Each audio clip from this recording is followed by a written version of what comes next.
بچوں کو جب آپ مارتے ہیں تو اس کا مطلب پتہ ہے کیا ہے کہ آپ میں سمجھانے کی صلاحیت نہیں ہے۔ نوٹوں کی گڈی میں خون سے زیادہ طاقت ہوتی ہے جو رشتوں اور ضمیر کو کریت کریت کر کھا جاتی ہے۔ جب عورت گرتی ہے تو زمین پناہ مانگتی ہے، جب مرد گرتا ہے تو پھر حد پار کر جاتا ہے۔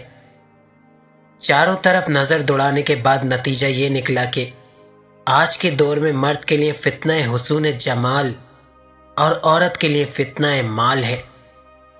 پاکستان میں شادی پسند کی ہو تو 2 یا 3 بچے اور پسند کی نہ ہو تو 8 یا 9 بچے۔ اس کی وجہ کیا ہے سمجھ نہیں آتی۔ آج کل لوگ محبت نہیں جسم چاہتے ہیں، اس لیے شہر دیکھ کر محبت کرتے ہیں تاکہ جسم تک رسائی آسان ہو اور استعمال کر سکیں۔ عورت سے جب غیر محرم مرد ہمدردی جتاتا ہے تو عورت کو اپنا محرم مرد ظالم لگتا ہے۔ ہمدرد ہونے اور ہمدردی جتانے میں فرق ہوتا ہے۔ جو شخص کسی عورت سے اس کی خوبصورتی کے لیے شادی کرتا ہے وہ بے وقوف ہے۔ خوبصورتی وقت کے ساتھ ڈھل جاتی ہے مگر سیرت کبھی نہیں ڈھلتی۔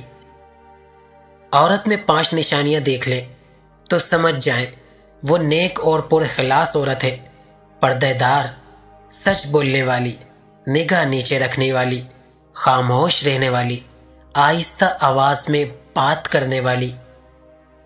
جس عورت میں دیکھو کہ وہ ہر وقت خاموش اور نظر جھکائے ہوئے ہے تو سمجھ جاؤ وہ نکاح کے لیے کوئی مرد ڈھونڈ رہی ہے۔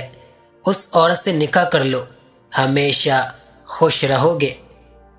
جس عورت کا قد چھوٹا ہو اس کی طبیعت میں تیزی ہوتی ہے، جس عورت کا قد بڑا ہو وہ خوش مزاج ہوتی ہے، جس عورت کا قد نارمل ہو وہ عقل مند ہوتی ہے۔ بیوی کی 2 اداؤں سے شوہر تڑپ اٹھتا ہے، پھر بیوی کی ہر بات مانتا ہے۔ شوہر کے بالوں میں ہاتھ گھمانا، بھیگے بالوں کے ساتھ بوسہ دینا، شوہر کی فرما برداری کرنا۔ عورت جتنی حسین ہوگی اتنی ہی اس میں عورت کم ہوگی۔ عورت کے پاس زیادہ جانا 3 جان لیوا بیماریوں کا باعث ہے: جلد بڑھاپا، جسم کا کمزور پڑ جانا اور سانس کی بیماریاں۔